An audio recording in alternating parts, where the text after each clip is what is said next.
वदनाम्बुजे सर्वदा सर्वदास्माकं सन्निधिं सन्निधिं मंचस्थ भारत के विभिन्न विश्वविद्यालयों से पधारे विद्वान प्रोफेसर जेना, प्रोफेसर धर, प्रोफेसर कुमार जी और इस विद्वत समाज में विराजमान बहुत सारे ऐसे आचार्यगण जो अपनी अपनी विद्याओं के धनी हैं और इस संगोष्ठी में पधारे हुए हैं। ऐसे सभी सुधी छात्रगण या शोध छात्रगण जो शोध को आगे बढ़ा रहे हैं और आगे आचार्य की श्रेणी में पूरी होने वाले हैं, उन सब लोगों के मध्य आज जो विषय अभी इनाग्रल सेशन में उपस्थित किया गया, उसकी अंतर्वस्तु काफ़ी कुछ स्पष्ट हो चुकी है। आप लोगों ने यह देखा कि बौद्ध धर्म और बौद्ध धर्म के अंतर्गत विद्यमान जो दर्शन था उसका कला पर क्या प्रभाव पड़ा।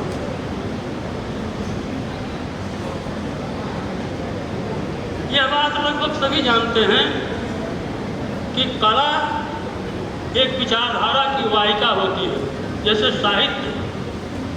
विचार का माध्यम होता है, विचार की वाहिका होती है, उसी तरह से कला भी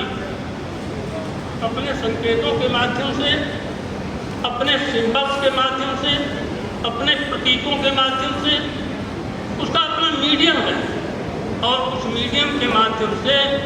वह भी विषय वस्तु का बोध कराती है। इसलिए जितना महत्वपूर्ण लिटरेचर होता है, साहित्य होता है, उतना ही महत्वपूर्ण बहुत कुछ कला भी होती है और कला के मीडियम भी होते हैं। इसलिए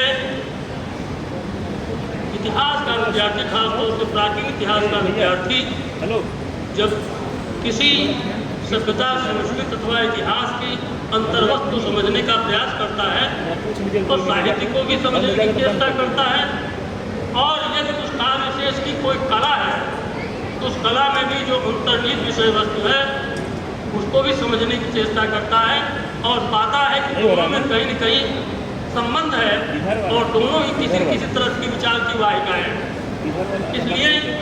जब फिलॉसफी की बात की जाती है, विचार की बात की जाती है, चिंतन की बात की जाती है, तो जैसे बौद्ध साहित्य समृद्ध है वैसे ही बौद्ध कला भी समृद्ध है। यहाँ पर चर्चा चलती रही, लेकिन मैं ये चर्चा करूँगा 6वीं शताब्दी ईसा पूर्व में गौतम बुद्ध का जन्म हुआ था 563 ईसा पूर्व के आसपास। वे विचारक पैदा हुए जो अपनी पूर्व की प्रवृत्तियों से हट करके बहुत कुछ नया इनोवेशन अपने विचार में, अपने थॉट में, अपने युग में ले आना चाहते थे। ऐसे ही विचारकों में पर्शिया में जरतुष्ट पैदा हुआ, ऐसे विचारकों में चीन में कन्फ्यूशियस पैदा हुए और ऐसे ही अपने यहाँ वैदिक परंपरा के ठीक विपरीत एक नई धारा बढ़ाने वाले महात्मा गौतम बुद्ध पैदा हुए। यहाँ पर महात्मा गौतम बुद्ध की विचारधारा को और उनके जीवन दर्शन को समझने की पूर्व समझना बहुत जरूरी है कि बुद्ध कहाँ पैदा हुए थे, किस परिवेश में पैदा हुए थे। बुद्ध का जन्म कपिलवस्तु में हुआ था, लुम्बिनी वन में महामाया ने उनको जन्म दिया था। कपिलवस्तु के थे, उत्तर प्रदेश के थे, आर्यावर्त के थे और आर्यावर्त की जो संस्कृति वैदिक संस्कृति, वैदिक संस्कृति की बहुत सारी मान्यताएं गौतम बुद्ध ने अपने जीवन काल में, खासतौर पर अपने प्रारंभिक जीवन काल में अपने संस्कारों में जिया था,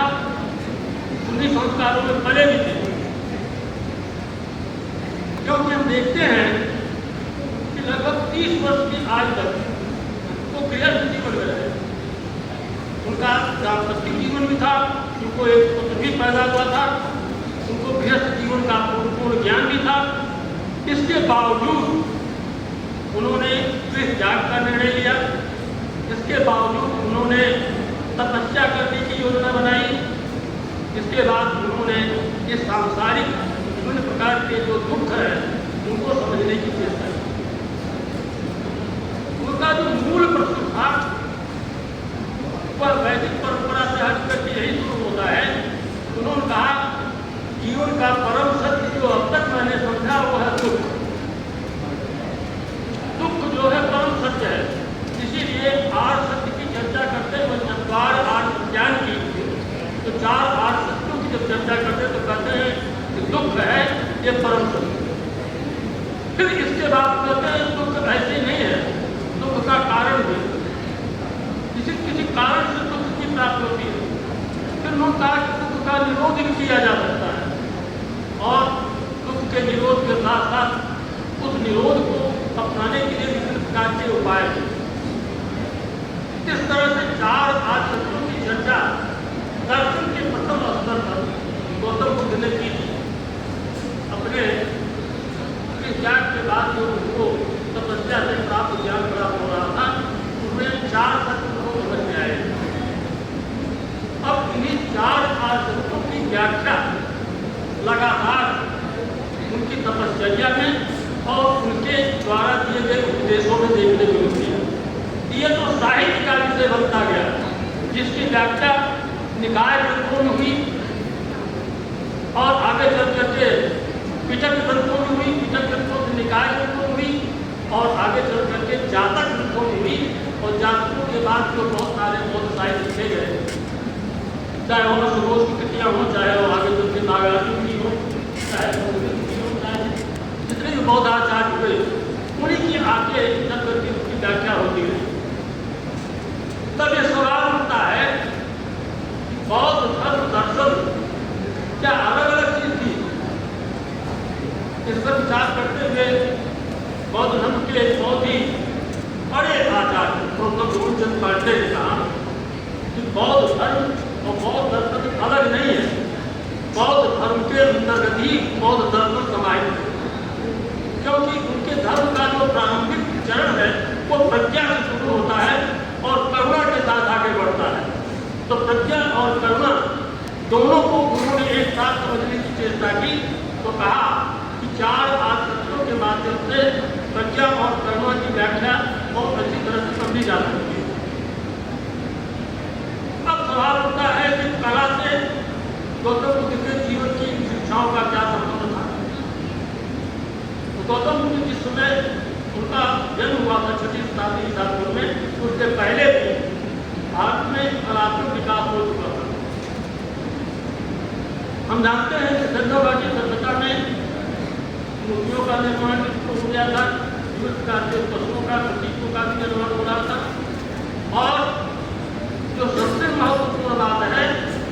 कि वैदिक परंपरा में भी चित्त की व्यवस्था थी। चित्त याग की चर्चा आती है ब्राह्मण ग्रंथों में, और चित्त का अर्थ ही होता था जहाँ पर चिता की भस्म रख करके कोई चबूतरा बनाया जाए। यही चिता की भस्मी को रख करके चबूतरा बनाने की परंपरा महापुरुषों को स्मरण करने की परंपरा थी। ये स्मारक था।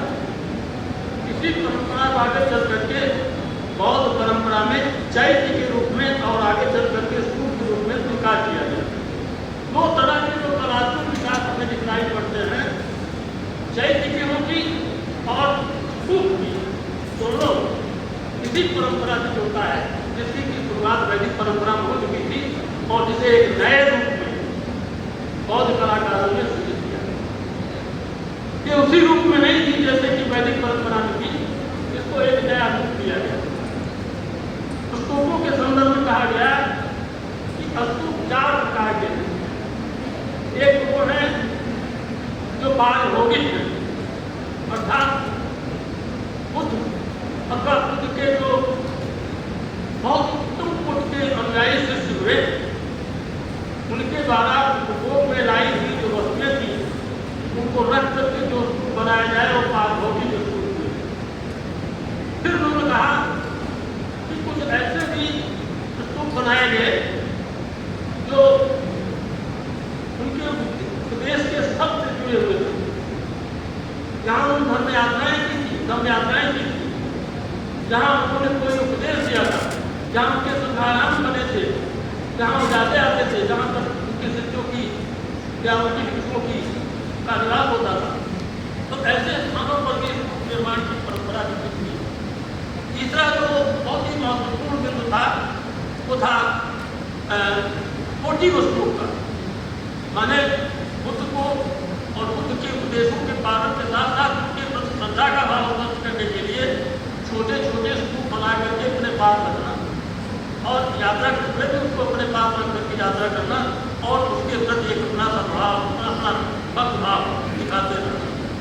एक तरह से ये जो स्तूप थे ये महात्मा बुद्ध के धम्म काय के प्रति न केवल विशेष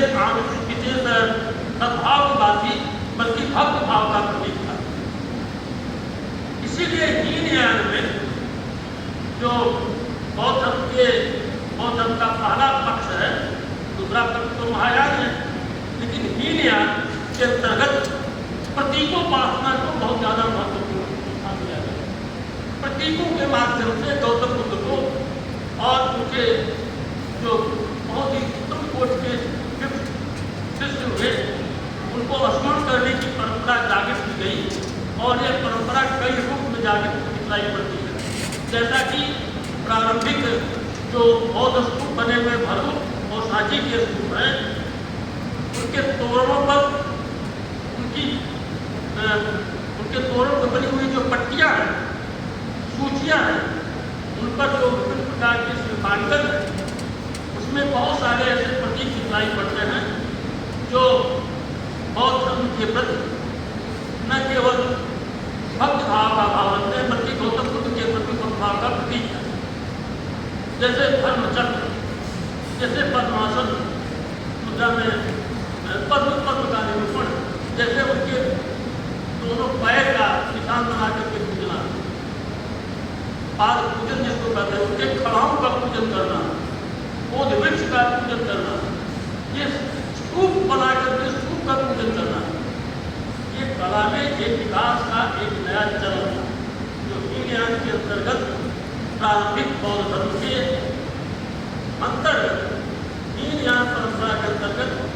विभिन्न प्रतीकों के रूप में विकसित हो रहा था। और यह लगभग तब तक चला जब तक कि चतुर्थ बौद्ध संगीत नहीं हो गई, अर्थात कनिष्क प्रथम के शासन काल तक प्रतीकोपासना बराबर कला में परिणमित होती रही, उनका बराबर निरूपण होता है,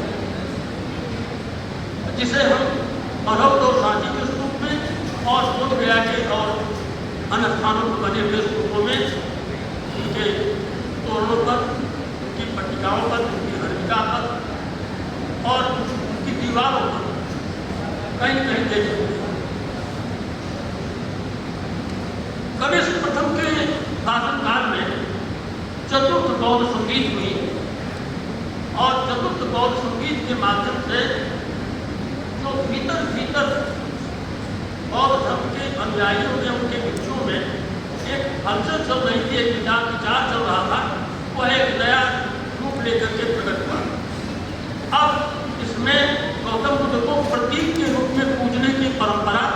के साथ साथ उनके मानवीय रूप को भी निर्मित करने की परंपरा कला में आई और यही से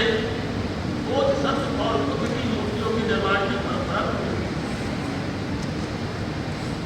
इसका विकास कनिष्क प्रथम के शासनकाल में कई क्षेत्रों में हुआ, जिसमें सबसे प्रमुख क्षेत्र गांधार क्षेत्र था और दूसरा मथुरा का क्षेत्र। मथुरा में जो बुद्ध की मूर्तियां निर्मित की गई वो भारतीय परंपरा की और भारतीय मानकों के अनुरूप थी। उनके चेहरे पर एक निश्चित प्रकार का तेज, उनके कंधे पर घाटी, उनका सिर कुंचित सिर और साध रूप में उनको दिखाने की चेष्टा की गई, एक सात्विक महापुरुष के रूप को दिखाने की चेष्टा की गई। लेकिन इसके ठीक विपरीत जो पूरी सेंट्रल एशिया अथवा गांधार क्षेत्र था, जहाँ पर कनिष्क का साम्राज्य फैला हुआ था, यहाँ तक तो इसके पहले चंद्रगुप्त मौर्य के समय से ही विभिन्न जातियों के आगमन और उनके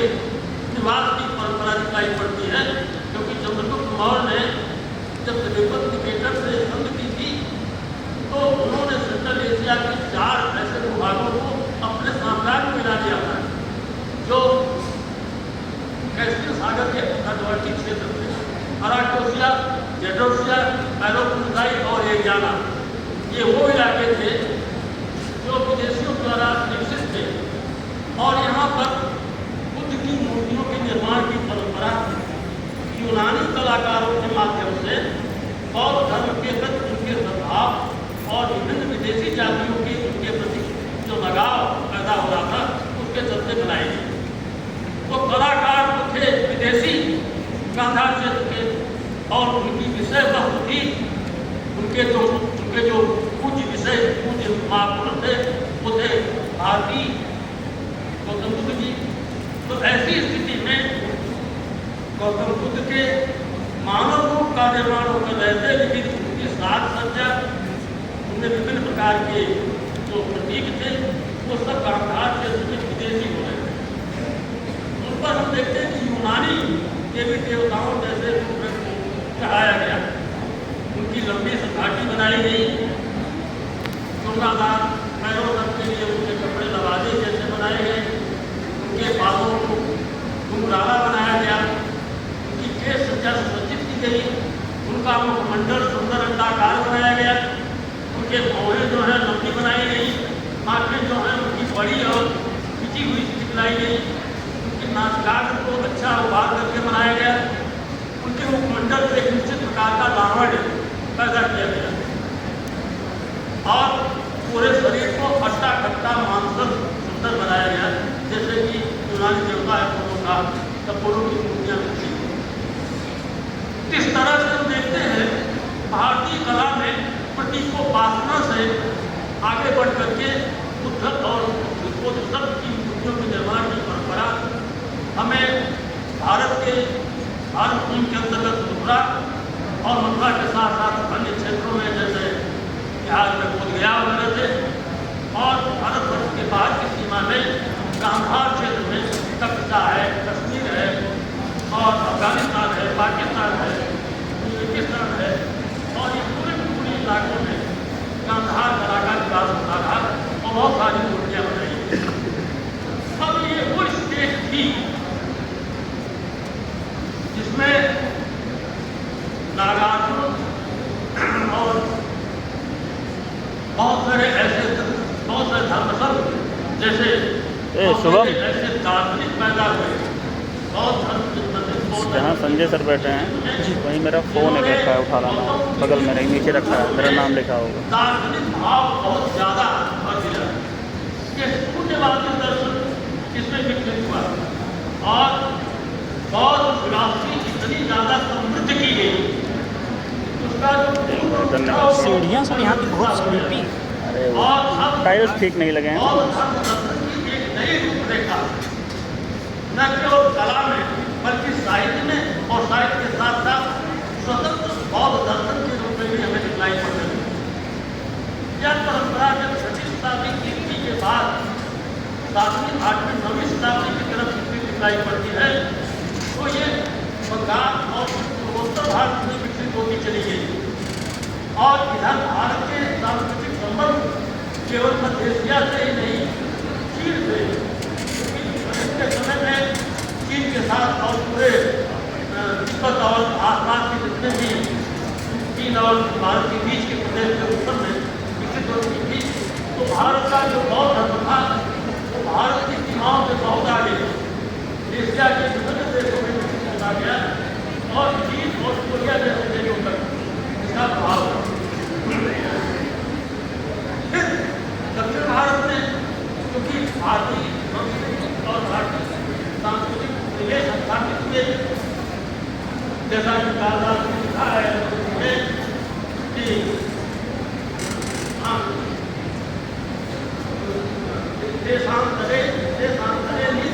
देशांतरे नीत लौंग पुष्पई,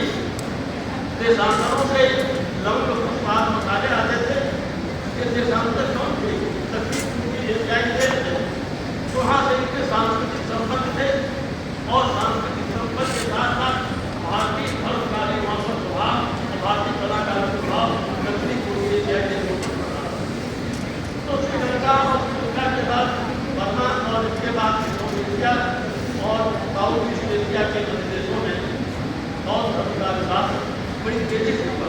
और यही स्थिति हम देखते हैं कि कनिष्क प्रथम के समय से लेकर के लगातार आगे के दिनों में खासतौर पर पुस्तकाल में जिस समय की महायान भाजपा में आज गौतम बुद्ध के ग्रंथों को देखने के लिए खासतौर से टिकट ग्रंथों को देखने के लिए आग्रही था करवाया था और आगे चल करके प्रथम के शासनकाल में वेन गाँव में भारत की यात्रा की थी, फिर ईस्टर में भारत की यात्रा की थी और किन्हीं यात्रियों की तरफ से आने जाने का बराबर बना रहा। तो बौद्ध धर्म और दर्शन को समझने के लिए दक्षिण पूर्वी एशिया के देशों के साथ साथ जो मध्य एशिया, चीन और यहाँ के जो देश थे वहाँ पे भी बहुत सारे ऐसे आचार्य, बहुत सारे ऐसे विद्वान, ऐसे बहुत सारे दार्शनिक, बहुत सारे कला प्रेमी भारतवर्ष की सीमाओं में आते रहे और बौद्ध कला और बौद्ध दर्शन से प्रभावित होते रहे। एक चीज यहाँ पर विशेष रूप से कहना चाहूँगा जिसकी तरफ चर्चा नहीं की जाती है कि ग्रंथ जो है सर्वत्र नहीं ले जाए जा सकते थे, क्योंकि पहले ग्रंथ लिखने की परंपरा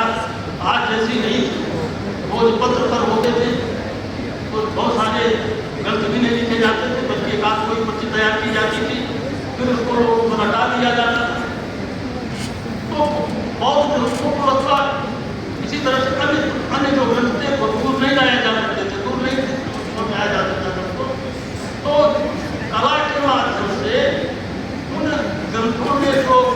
धर्म और दर्शन की मूल बातें होती थी उनको रूपायित कर दिया जाता था। गुफाओं की दीवारों पर और स्तंभों पर, विभिन्न प्रकार की शिलापटों पर और चित्रांकन के माध्यम से, चित्रों के माध्यम से वो सारी की सारी फिलॉसफी, वो सारा का सारा उद्देश्य अंकित कर दिया जाता था। और फिर वहाँ पर रहने वाले जो बौद्ध होते थे धर्म प्रचार के माध्यम से वहाँ पर आने जाने वाले लोगों को सब चीज़ें समझाया करते थे। तो जो प्रतीकोपासना से लेकर के बोधिसत्व और गौतम बुद्ध की मूर्ति की बनाने की परंपरा विकसित हुई कनिष्क प्रथम के समय से वह गांधार और मथुरा क्षेत्र तक सीमित नहीं रही, बल्कि वो साउथ ईस्ट एशिया होते हुए पूरे की पूरी मध्य एशिया और मध्य एशिया के अन्य देशों में भी विकसित होती गई और आज भी उसका प्रभाव इन सारे क्षेत्रों में दिखाई पड़ता है। तो कला के माध्यम कई एक होते हैं, मूर्त कला, स्थापत्य कला, लोगों के माध्यम से अधिकार से, के माध्यम से, स्तंभों के माध्यम से, स्तंभ जो है वो पूरी भारतीय मानसिक बौद्ध दर्शन को साथ, बौद्ध दर्शन के साथ साथ जो भारतीय प्रतीक विद्या है उसकी पूरी उसको पूरा स्पष्ट कर देती है। धर्म चक्र क्या है,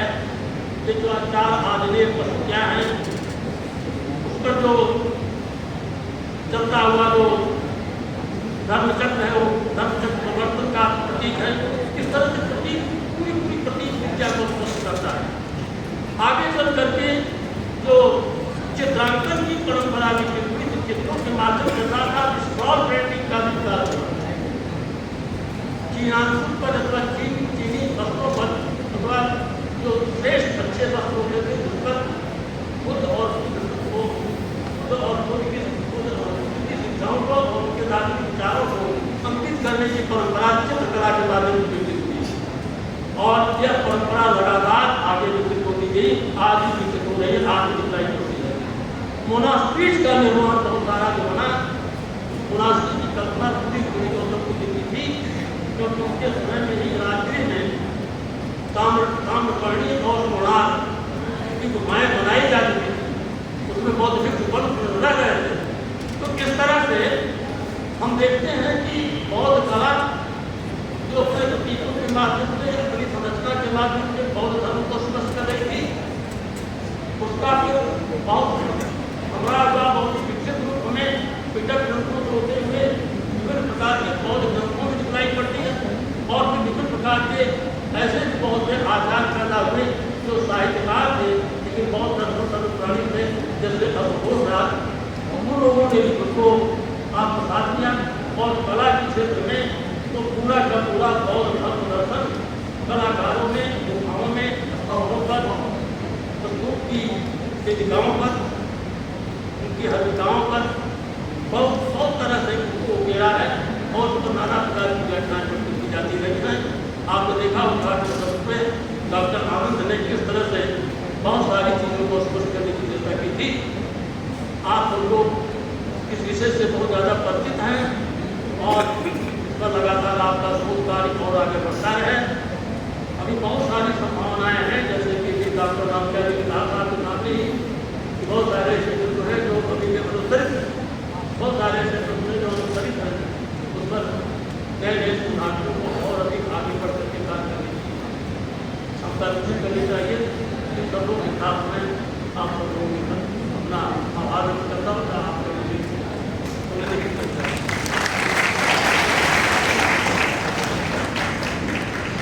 श्रद्धेय दोगी सर का बहुत बहुत धन्यवाद। हमने देखा कि कैसे श्रद्धेय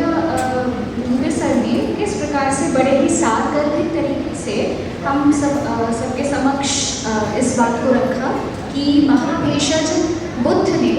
किस प्रकार से दुख निवारण का तरीका हम लोगों को बताया और कैसे कला के माध्यम से बौद्ध